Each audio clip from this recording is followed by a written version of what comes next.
Hey everybody, I'm Jody Vance. And I'm George Affleck.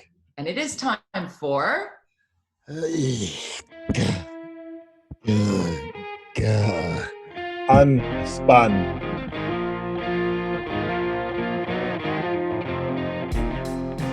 I think I'm feeling you on this one, George. I think I know where you're going. A little frustrated today, a little frustrated. Literally banging your head against the microphone. Oh, okay, so It's just, you go ahead. I can't even. you can't even. Okay, I'm gonna lay this down. 78 weeks plus we've been talking about this. Yes. Drinking responsibly in public spaces and parks. City Hall, North Vancouver found a way to get this done. You could, years ago, bring a bottle of Prosecco to your hair appointment in Richmond. But for some reason, in the city of Vancouver, we're just not grown up enough to do this. No Vancouver, I don't know. So finally, in a pandemic, it took a pandemic for us to move the meter toward, because people are sitting in parking lots with their takeout food, trying to have a socially distanced meal. Maybe these people live by themselves, want to have a meal that you can now purchase a six-pack of beer with. Where do you take it? The city has finally said, okay, you know what? You can take it into public spaces. So we're thinking, well, what about parks? Yeah. And what about parks, George? Parks. We're thinking parks, okay? Because that, of course, is a lot of the public space in our city is parks. And we know that people are having a glass. I see them every weekend when it's sunny, which is never now. But, you know, having a glass of wine on the beach, get your takeout, civil, nice behavior. No problems that I've heard of where there's party animal behavior happening. But parks decide that after 2 years to write this report, that park board was said, well, we're waiting for this big report. Wait, now it's July. The report finally comes down, and they've designated 10 specific spots. And we talked about this last week with the city of Vancouver. I'm hoping that they don't, and I'm pretty sure, the engineering department understand this, and they're going to come back with much more elaborate openness in Vancouver City and not parks. But parks come back with these 10 specific spots, which literally become party zones. And as a result, will do exactly what people fear. Will create party zones. And then you'll have all this trouble, and you'll have people just want to get wasted in these sections, and then you're going to have the police get involved, and then oh my God. Meanwhile, I'll still be taking my bottle of wine to the beach where I'm not allowed to have my glass of wine because the park board is so uptight and out of touch with reality. It's just unbelievable. I just don't understand what planet they're on. It's amazing to me. I'd like to see the study, and I'd like to see who they asked, because as a 52-year-old woman, I've grown up in no Vancouver. I'm a born and raised Vancouverite. And I remember a time, a simpler time, George, before people were corralled into tight spaces to control consumption.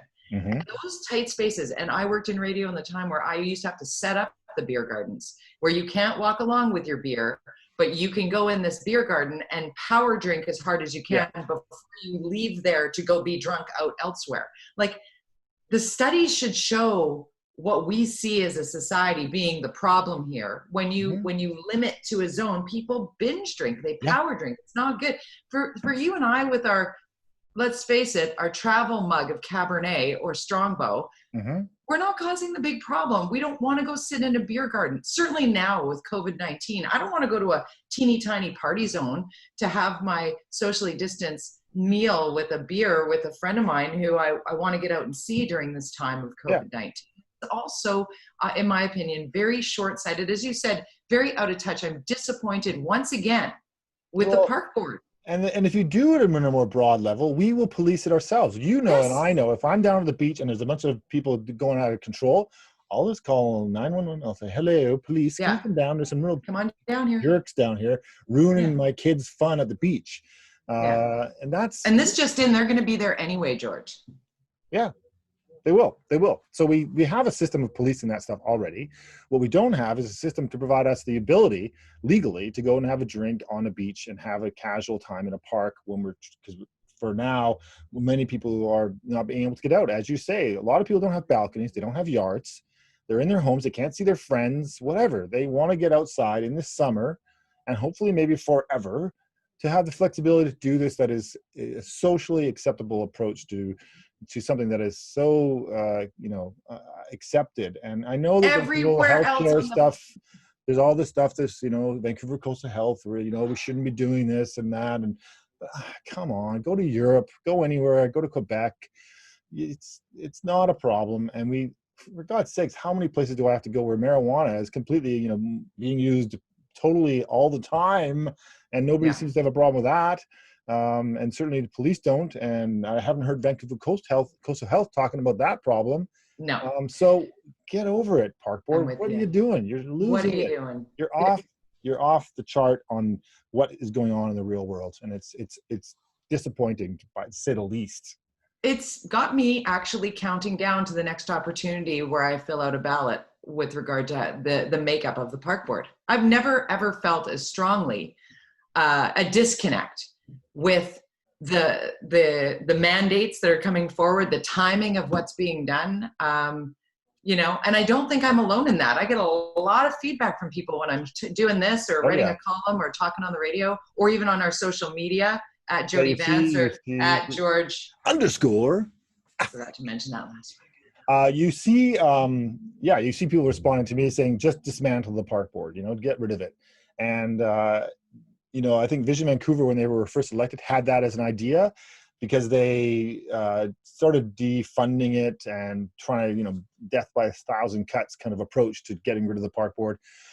But they didn't. I think that and it didn't work. And then the next election came, and then the new park board didn't have the same makeup, and people like John Cooper were very effective in opposition, and made park board maybe more relevant again at that time with relation to paving over grass and all this stuff.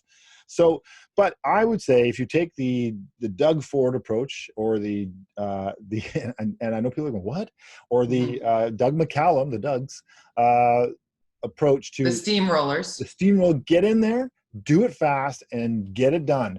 So I wouldn't be surprised if the park board keeps going the way it's going with its ability, its okayness with all this tent cities that are now growing. Now we have them growing in overall in Strathcona, another big tent city growing there. We have this issue where they seem to be completely out of touch on us, what people want. I think that they are in danger of being put on being vulnerable and being something that will be a election platform thing for one of the parties in the next election, potentially. Oh, amen. It will be. You forgot one very important piece of this puzzle in Stanley Park. And I have literally backed up from the fight about what's happening at Stanley Park. I definitely laid down my opinion. I got attacked by the hub chaos on social media. And I just paid for by the city of Vancouver. It's unbelievable. And I just kept hitting back the bullying, the backdoor bullying, the subtweeting. I was just disgusted, absolutely disgusted how they rally people internationally to attack. It was just something else. But all of that aside, none of that really matters, because I do get to vote, and I will vote, and I will be watching what's happening at Stanley Park. I wonder how many bikes have gone through there since that separated bike lane with those. Are you kidding me? Humongous fluorescent orange pylons that were there within hours of the park board consultation meeting, the emergency meeting taking place. I'm so disgusted by all of it. But here's my thing. Here's my conspiracy. By the way, just so you know, those things are costing the park board about $100,000 a month, I've heard. Rent. A month? To rent those things. Yeah. There's a lot of them. They're expensive. Yeah. You can't just buy those. You got to rent them. So they're the big ones. Need that microphone. Yeah, they cost about over $1,000 each. Those big ones to buy. So anyway, okay. So here's my conspiracy theory on that: how ugly they are, how expensive they are. That the park board is just going to hold off long enough to say, you know what? We hear you, Vancouver. We're going to remove those big ugly pylons, and we're going to actually separate that bike lane with cement and paint. And everybody's going to be like, at least the pylons are gone. Yeah.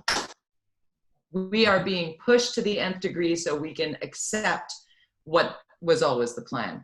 And I'm super grossed out by it, to be frank. I think that the Green Party and Cope Party alliance there, the way they're behaving there and the way they behave on council on some of their votes, which are aligned, they have their agenda and they're pushing it forward pretty aggressively through kind of, it's almost like negative billing. You get the bill and you didn't agree to, and you had to pay it. Like, how is that possible? Right. So, and then they talk you into it being okay because you only have to pay half. Yeah, that's right. It's like, yeah. now do you feel better? Don't you feel like I'm your buddy now? I wanted to pay zero. No. I didn't want it at all. Yeah. I didn't want it at all. And I'm paying for it. It's gross. Okay, so I'm going to move from that spin because I can feel my blood pressure. Both of us, man. The park board needs to get their collective. I look forward to whatever they do when they catch me with my bottle of wine on the beach and walking away with my handcuffs. Get the shot. Get the shot. Right. Or like the little family having the nice sunset. They got their cooler there, and the bylaw officers roll up on their quads. Do we really need to be patrolling the beach for people drinking beer from a cooler? Yeah. No, we don't. No, we don't. Mm-hmm. We do need to shut down anybody. I was going to say kids, but it can be anybody being belligerent, fool up, making people feel unsafe or whatever, doing whatever. Booze or no booze, that's what those officers should be doing. I've watched it happen, to roll up on just a happy, benign situation, like just people just sitting and relaxing. Open your cooler, ma'am. It's like so ridiculous. You either dump that out or you leave. And so they left. It's like, great, thanks. Anyway, I could go on and on. Let's talk about the new buildings that are coming to downtown Vancouver. I know you love a tall building. There's a really tall one coming, George. Well, the West End, this was approved this week. A huge passive building, so a multi-use, which is very unusual. It has strata, it has market rental, and it has social housing. So it's kind of divided into three. It goes bottom, middle, top. Passive being, basically it's a very green building. It's uses the least amount of environment, uses it footprint-wise. And it's it's an example of how you work with a developer to provide housing for social housing, to provide market rental and condos at the top of the tower that, and as far as I know, like the whole, the pour doors argument and all that stuff, that doesn't appear to be an issue with this one. But there were people who voted against it, including Adrian Carr and Colleen Hardwick and Jean Swanson, who's voted against every single project since she got elected. Right. That's kind of her thing. She just I know. She says, only housing I support is 100% social housing at 30% of your income, which is impossible because you need the money to build this housing. So Adrian Carr votes against these things in such a strange way because this meets a lot of the criteria that I know she believes in. But she's not a big fan of towers. I like towers, but they have to be in the right place. The West End plan is complete. That's where it goes, and that's if not there, where? It's downtown. Mm-hmm. I live downtown. Generally, people don't complain about towers unless the only one I could think of that was really controversial. There are a couple of smaller ones that are controversial, but the one that was on Richards and Helmkin, because it was on a park, basically, and massive density, like 17 times the site. It's huge. Anyways, so they've passed, but it was a few people against that are surprising, and I think that Adrian Carr needs to give her head a shake. This is a green building, as green as it gets. It's got social housing, it's got rental in it, and it's got strata. It's got something for everybody. How can you vote against it? And there was not a ton of anybody speaking against it. So a few neighbors saying it's too tall, it's going to shade a park. I mean, I'm trying to think. At some times of day. That's it. It's going to shade a park at some times of the day. Welcome to Vancouver. Yeah. The park's going to be shady sometimes of the day for days. Like the park in the center of downtown where we have the highest buildings in the city already. So it was interesting, but I think it's a good thing. But Michael Geller, who, if you don't follow Michael Geller on Twitter, is worth following. He's a former, he's an architect and planner and a builder and he's run for council. His argument about social housing, which I think is an interesting one because you get money from developers through community amenity contributions. Right. And use that money, the city can use that money as per the new rules of this for housing. His argument is that it might be, that building it's going to take 5 years to build this building. So you won't see that social housing for 5 years. So it's a long wait. And in the meantime, what you could have done is taken the cash and find another spot somewhere else in the city and use that to build housing. Another example of that would be the entire Northeast Falls Creek area, which has tied to it a significant amount of community amenity contributions from developers, like hundreds of millions of dollars. But you don't get that money until the stuff's built. And so there's this dilemma. And my argument is, why are we protecting and wanting to build all the social housing in that area when we could take that cash and we could go to South Fraser, we could go to Southeast Vancouver, we could go to Dunbar if you want. Where else can we find less expensive property and to put some social housing and build it fast in 6 to 7 story wood structure buildings and get it done, built fast, work with the province on that kind of stuff. That's what the city should be focusing on. But again, I'm not speaking against this building, because it does meet a lot of the ticks a lot of boxes for sure. But I'm glad that you brought up the need, the urgent need for the housing in a housing affordability crisis prior to this pandemic. I mean, there's so much reason to be thinking both of that big project as well as how do we get the stuff that we can build in an expedited fashion, because this building, this 70 stories, is going to take years and years to build that. Yeah. And as we drive through the city, and you and I, even over the last 80 weeks of doing this show, have talked about the projects that we're now seeing come to light. You just drive down 25th Avenue, drive down King Ed, and there's some, unbelievable density where Little Vancouver Specials used to be. And you drive up Cambie, and the Cambie corridor has boomed. And, we just need to have more of what is needed in the market to be approved by this city hall so we can move on it. The delay, the let's do another study and the NIMBYism and all that. It's like, okay, enough. Yeah, those people. Well, and the process is slow, and sometimes you need to be slow, but the community planning process, which exists, provides some clarity. And as long as you don't defy those community plans, you should be fairly clear. In the case of the West End, the plan is fairly clear. The Northeast Falls Creek, the plan is clear. We're developing the Southeast Falls Creek. We've developed. In fact, Southeast Vancouver, on the River District, we increased density significantly there over the last several years. Great there. Nobody complains. No. There are places you can get significant density without any neighborhood concern. There are neighborhoods where that would never happen. But you look at even Dunbar, you're seeing buildings going up now that people are not complaining like they used to. So it's happening, and I think there is a process that can work. There's an argument about the whole public process in that making this so political all the time, where these developments have to keep coming to council who are full of politicians who worry about getting reelected. How do we extract that process? So if once the council approves that, you really shouldn't come back to council. But if you check those boxes, let those boxes be checked without having to go through a long drawn out political process. Yeah, I think that makes a lot of sense at the end of the day. Talking about making sense on a completely different front, the discussion around wearing masks. And mandatory masks happening in Toronto, in Ontario. It is a big move, a bold move in Mayor Tory in Toronto, making it mandatory for people to wear a mask on transit. Transit's a huge people mover in Toronto. Transit's important here, but it is not the machine that it is there. How people rely on it to get around, or you just wouldn't be able to get around. Traffic's so bad. But talking about, the mandatory mask, and how Dr. Bonnie Henry here spoke to that the other day when she was making her announcement about long-term care homes, which I'll get to in just a second. But what's your take on mask wearing? Here, and Jordan Bateman, our colleague on the other podcast, said this, and I agree. If it ain't broke, why fix it? We have a successful program of everything here right now. We've flattened the curve. We've sent the curve downwards. We didn't do the whole, you must wear masks, but be kind. Think about your people around you. Wear a mask where it makes sense, and be cool and do your distancing. And I think we found a happy medium. The last thing you want to do is create this division between people. And I think the mask thing, as we see in the States, has become this political issue, which is ridiculous. Yeah. So I think when you look at this, and I think that's what Dr. Henry is talking about, like all these things need to be balanced so that you don't make people angry. And I know you're much more strong on the masks than I am. I have my mask. I keep it with me.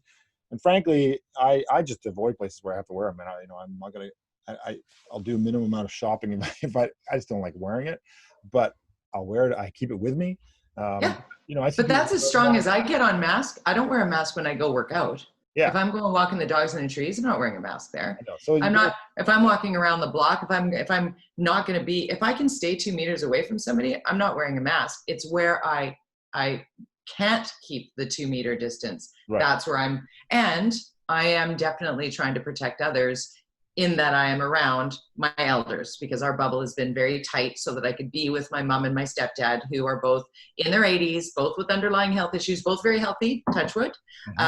But I have to be careful with them. And now with this news about being able to access long-term care homes, which was huge news this week from BC Health Minister Adrian Dix and Dr. Bonnie Henry, of course. And really, if you hadn't heard the news, maybe you've been traveling and you're just listening to our podcast now. Starting now, care homes across BC will have the opportunity to submit their plans to follow all protocols. Adrian Dix has actually allotted a significant amount of money to help with staffing and screening and really giving enough for 3 full-time staff at every care home across BC to help manage what will be a very complex process. Only one family member will be allowed to visit, period. Only one. So that keeps the bubble even tighter. And you have to go by appointment. You have to have screening done. You have to mask up, and obviously hand hygiene and whatnot, and physical distancing, as you said, not mandatory. It's not a law here. It is a guideline. It is. So I know that there are going to be a lot of people, myself included, who is going to hug their loved one because we haven't seen them since March. And that is a choice. And that's what I think is interesting. And like you said, Dr. Bonnie Henry has been so great about this, because she is now deeply acknowledging the fact that everybody has tried so hard to be resilient and patient and really trying to get COVID-19 tapped down and flatten that curve. And here we are now where it is like that in BC. We have an opportunity here to then look at the unintended circumstance or impacts to people's lives, which is loneliness and depression, physical. Right. Physical and well-being. Just only having your caregiver. I'm going to see my dad. Luckily for him, he probably doesn't know that I wasn't there earlier today. It's more for I want him to know that we're there, and I give him that contact. But for some, it's like your spouse of 50 years who is totally aware that they haven't seen you for 4 months. Like that person is somebody I'm really, thinking of. So I just wanted to put that positivity out there while everybody's fighting about masks. Well, the mask thing, again, it goes back to you just have to be conscious about the world around you. And again, people in some other places, even if you're in a park, they're getting mad at each other. It's like, okay, don't get mad at each other. I think we've shown that you can actually have a good balance. And some people say, I'm not going to wear a mask. All right, well, that's, there's enough of us who are, and we're all making these decisions. And data is proof that what we've done is the right approach. And I don't sense that there's this tension out there against any of these issues, that people are going, we're in this together. And I really think we've done a good job at that. And so, again, I think that this next step with the seniors homes and the long-term care facilities, it's a testament to our approach of being cautious. And I think simply you say to your friends, now I have access to my dad and the facility. Can you please, when you're around me, be careful. And of course, and that's the thing when you say about the guy, the anonymous guy who said, I'm not going to wear a mask. Totally fine with that. But you do have to respect my 2 meters. And there are some people are like, it's over. It's like, it's not over. And if you're not going to wear a mask and you're not, it's only right? That's where I draw the line. It's like, I kind of want to have the hat with the pool noodle on it, just to kind of keep people away. Because I know you're really keeping tabs on what's happening south of the border, as I am. And it is scary. Well, now Trump likes masks. Didn't you see that speech? He's just like the Lone Ranger, George. He's like the Lone Ranger. I'm like, okay. Okay. Let's talk about my my middle this week. I actually got kind of a congratulatory note from our editor-in-chief, McLean Kay, because it was actually the middle, because I've been a little ranty lately. I've been like on a soapbox. Right. Because I've been passionate about you used the word middle in your first paragraph, in fact. You did. Yes. Because I'm starting to really see friends, family, business owners impacted by the limits on the CERB for earning potential. Like you can only earn $1,000 a month, or you're off the CERB or in trouble if you keep collecting it. And I'm thinking, why don't we just tweak that a little bit? If the CERB is going to carry on and be extended, it's going to cost that much anyway. Why wouldn't the government want more people working, and so that more people could spend? That's how the economy works. You've taught me, George. You've taught me. That's how the free market works. I can't go on forever. We don't have a bottomless amount of cash. But I think, and we know some of these, and it's ironic that the city's approving some of these microbrew places and wine places. They take the patios and private land, but their challenge is finding staff right now. They can't find anybody. They're going, well, I'm making $2,000 doing nothing. I don't want to come in there and make $1,500 to do work. Right. So there's this dilemma, and you kind of get onto that in your thing. And how much is too much, and how do we encourage? I think it's better to focus on, to focus on the employers and how they can help to bring staff and give them the money, empower the small businesses, which drives Canada's, engine in general. We're not a big business country. We're a small business country. And we have a lot of, mining and oil and gas, but generally we're mostly small businesses. Yeah. So, help the small, I'm a small business owner, and they have given us support, and it's been very effective because a lot of small businesses have now been able to avoid laying off people, and they've found a way to empower them. So this cash for not working it has a limited return on investment at some point, though. But as it transitions, I think that the transition would be better if it was allowed to just evolve a little bit before it goes away, to wean people off of it. Like, let's start weaning people off of it by allowing them to earn first, and then say, okay, now it's only $1,000 a month. Now it's $500 a month. Now you're on your own, you know, and give enough warning for that to happen, that it doesn't hit hardest those who are struggling the most. So agreed. On that. Yes. Agreed. You can read more about my column at theorca.ca. Of course, you're going to sign up for the Fin, because that's a great way to get all your local political news from all publications. McLean McKay does a great job curating those each and every weekday. Of course, you're going to follow George Affleck on Twitter, and I'm at Jody Vance on Twitter as well. Good times, George. I'll see you next week. Yeah. Bye.